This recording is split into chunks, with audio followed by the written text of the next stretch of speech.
Oke, gimana Andi ini sudah siap ya? Siap, Pak. Lagi di mana Andi ini? Lagi di rumah, Pak. Oh, kira lagi di kampus. Oke, Bismillahirrahmanirrahim. Assalamualaikum warahmatullahi wabarakatuh.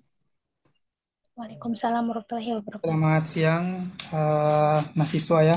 Semoga hari ini dalam keadaan sehat dan semangat untuk mengikuti perkuliahan kita. Ya, ini sudah masuk pertemuan ketiga.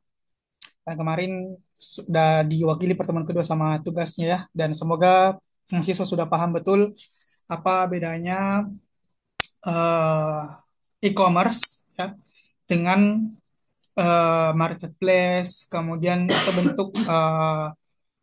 bentuk marketing online lainnya ya dari materi kemarin. Seperti biasa, saya ingin kembali meng-callback materi kita sebelumnya. Saya share screen dulu.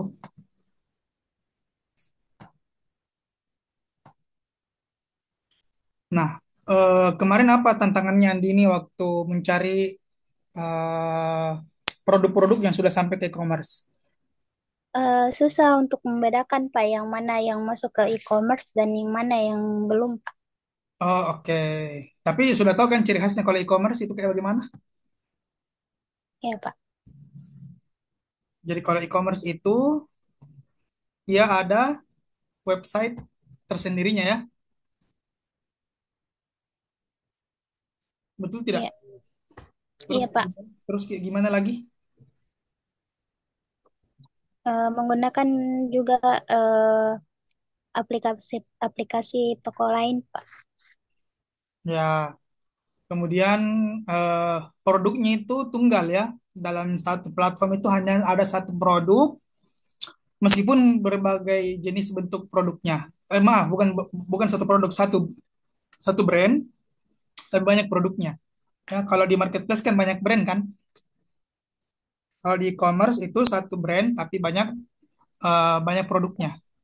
Ya, dan dia tidak bercampur misalnya eh, brand jaket kemarin atau outfit atasan itu jaket ada namanya Sispek. Sispek ini salah satu brand lokal yang sering juga saya beli. Nah, dia tuh kita lihat promosinya tuh di websitenya, kemudian kita juga transaksi di websitenya. Nah, tidak mungkin di Sispek ini tiba-tiba jual produk Reebok misalnya, atau tiba-tiba ada produk Nike misalnya, itu kan nggak apa namanya akhirnya platform dari Suspek ini jadinya kayak marketplace dong, bukan bukan bentuk e-commerce ya. Seperti itu, mungkin bisa Iya, Pak. dipahami. Nah, lanjut kita masuk ke materi selanjutnya yaitu ini. Nah, bagaimana sih kenapa sih kita harus memanfaatkan e-commerce ya? Yang pertama eh, melalui e-commerce kita kan belanja mudah dan nyaman. Kenapa maksudnya nyaman? Karena dari rumah kita sudah bisa belanja kan dari jauh gitu. Terus kepercayaan juga lebih terjaga. Kalau misalnya kan kalau di marketplace itu kita masih ini apa namanya eh biasa tetap cek review kan, cek review produk A, produk B, produk C, yang mana reviewnya bagus, yang mana ratingnya bagus, baru kita pilih produk yang mana. Nah kalau websitenya sendiri itu biasanya lebih terpercaya, apa namanya lebih profesional bentuknya. Kemudian yang kedua adalah karena kita pesan dari rumah, tentu itu bisa menghemat waktu, jarak, dan uang ya. Apalagi kalau produknya bagus ya, engagementnya bagus, biasanya banyak promo, ya kan? Promo. Kalau di langsung ke pasar biasanya kita bertengkar dulu untuk saling tawar menawar biasanya dengan penjualnya. Apalagi kalau Iya. kalau di supermarket kan kita nggak bisa nawar deh, ya. Kalau memang di kayak misalnya di mall ya, itu susah kita tawar. Kemudian akses produk atau barang lebih variatif ya kita kan nggak perlu keluar-keluar tempat lagi kita bisa misalnya eh, ke MP misalnya kalau di Makassar ada MP ternyata di MP ternyata tidak ada Uniqlo misalnya berarti kita harus ke Nipa. Nah kalau di dunia digital kan sisa kita searching mau cari apa ya kan? Kemudian ada rekomendasinya. Nah, ini juga menarik nih. Misalnya teman-teman ada reviewnya. E-commerce juga bisa kita review ya. Tapi pada produk tertentu bukan lagi mereview brandnya, tapi langsung mereview produknya. Kemudian lebih terjamin, ya kan? Sudah Ya, banyak Pak. orang yang memberikan tanggapan dan kita melihat apa namanya kita melihat catatan orang lain terhadap produk yang kita inginkan seperti itu. Dan itu semua terdokumentasi. Kalau kita ke Nipah Mall misalnya ke Uniqlo cari jaket eh, belum ada nih yang memberikan rekomendasi terhadap jaket ini meskipun mungkin ada ya di internet tapi kan kita nggak mungkin tanya orang-orang di sekitar situ kan kayak gitu. Kemudian apa aja sih yang sebaiknya ada di dalam e-commerce ya? Ini nanti kalau misalnya Andi ini punya e-commerce atau mungkin ikut pendampingan e-commerce, yang pertama adalah harus ada info produk. Ya, ini paling penting. Misalnya katalognya seperti apa, kategori apa-apa aja di dalamnya, satu brand produk apa saja. Ada pilihan pencarian, jadi tidak cari satu persatu tuh, harus tetap ada pencarian. Jadi kita bisa cari um, lebih spesifik, misalnya cari kaos kaki misalnya, cari celana jeans misalnya, ya. Kemudian harus ada ulasan supaya orang yang sudah beli bisa kasih komen positif, ya. Kemudian ada info stok. Nah, paling penting itu info stok. Kemarin Andi dicek kan, kalau di beberapa produk pasti ada tampilannya. Ini stoknya ada, ini stoknya tidak ada. Itu penting ya, harus ada di dalam website produk kita, ya. Ya, Pak. Kemudian proses transaksi. Ada keranjang ya, ada keranjang kalau misalnya kita masih mau pilih-pilih yang lain, kemudian ada pilihan checkout, kemudian pilihan pembayaran. Nah, ini yang paling sering nih, yang paling fundamental ini nih, pilihan pembayaran. Semakin banyak pilihan pembayaran itu lebih bagus ya. Sekarang sudah bisa bayar di Alfamart, dibayar di Indomaret, bisa bayar pakai dompet digital, bisa bayar pakai mobile banking. Pokoknya lebih banyak pilihan pembayaran itu lebih bagus ya. Kemudian keamanan transaksi. Ya, ini yang paling terpenting keamanan transaksi ya. Kalau misalnya tidak terinskripsi, ya biasanya apa namanya? Biasanya orang itu ragu untuk melakukan pembayaran kayak gitu. Terus yang kedua adalah hmm, pengiriman barang, ya. Pengiriman barang itu ada pilihannya, opsi pengirimannya melalui apa, ya, pakai jasa apa, ya, JNT kah, JNE kah, kargo kah, ya, ongkos kirimnya berapa, pelacakan pesanan di mana, ya, ini yang paling penting. Kemudian fitur yang keempat adalah komunikasi, harus ada kontak person, harus tercantum di situ supaya kita bisa lebih lebih bertanya lebih jauh, ya. Kemudian insight, ya, data penjualan, perilaku pelanggan, pola pembelian ini untuk yang pemilik produknya. Kemudian otomatisasi, integrasi media sosial, ya, search engine optimization, ya, email dan email marketing. Jadi SEO ini itu penting banget untuk produk digital atau produk yang sudah ada website sendirinya atau e-commerce-nya. Karena kalau misalnya orang itu biasanya cari di Google, jadi ada orang cari produk itu di Google loh, bukan langsung ke Shopee, bukan langsung ke Tokopedia, tapi dia cari di Google. Terus nanti di Google arahkan kalau misalnya SEO kita bagus ya, otomatisasi kita bagus, Google akan merekomendasikan langsung ke toko digital kita. Nah, toko digital lah itu yang disebut dengan e-commerce ya, melalui melalui Google itu. Begitu. Jadi ada 6 fitur wajib yang harus ada di website website sendiri produk kita atau e-commerce.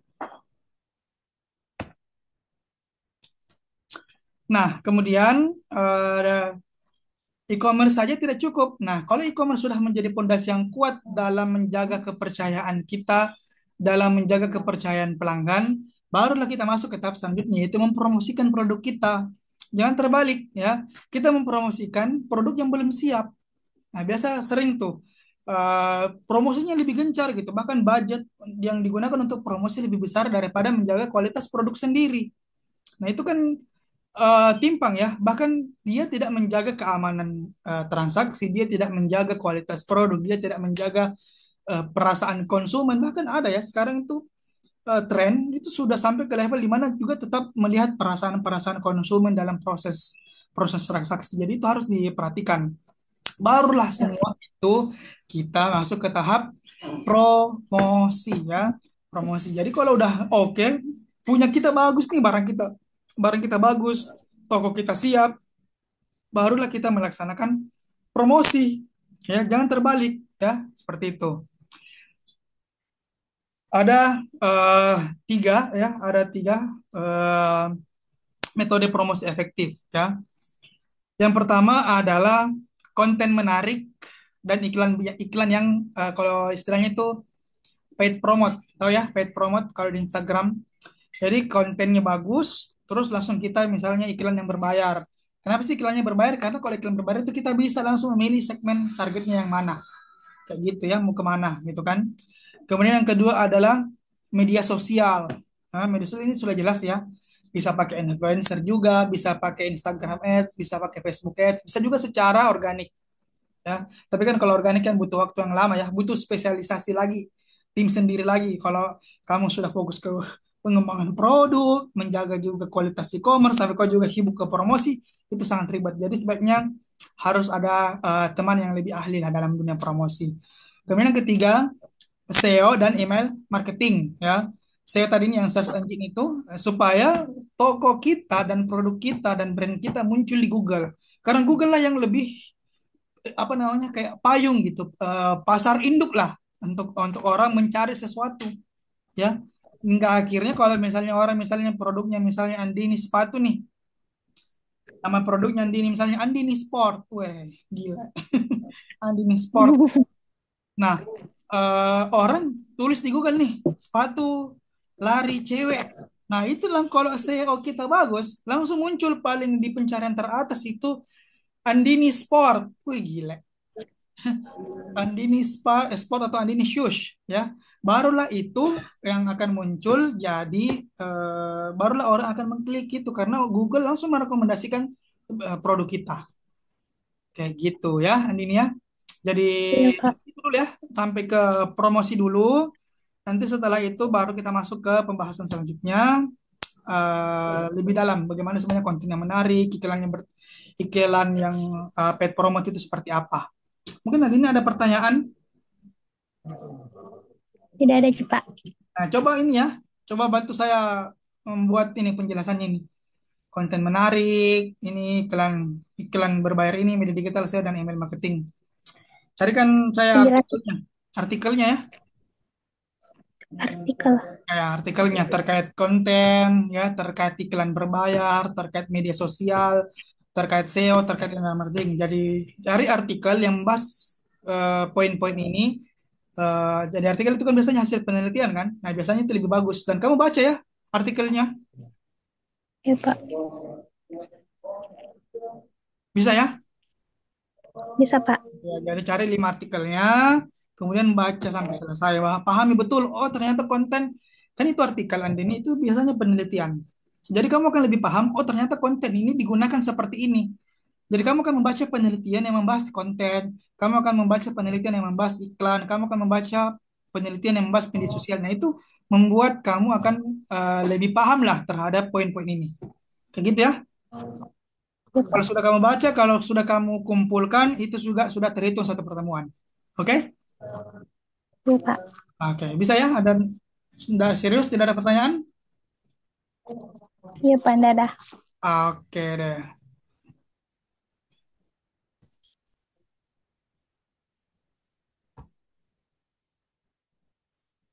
Hmm,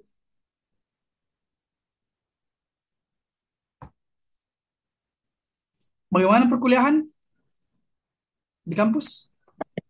Aman sih, Pak. Aman, Ji. Kita cukupkan nih paling di. Ya, Pak. Ya, terima kasih untuk perkuliahan kita hari ini. Dikerjakan tugasnya. Jangan lupa ingat itu kuncinya bukan hanya dikumpulkan, tapi harus dibaca. Karena saya berharap sih pertemuan selanjutnya Andi ini lebih lebih interaktif lah. Kasih saya beberapa eh, tanggapan-tanggapan dari beberapa artikel yang sudah dibaca. Oke, Ya, Pak. oke. Saya akhiri. Wassalamualaikum warahmatullahi wabarakatuh. Waalaikumsalam warahmatullahi wabarakatuh.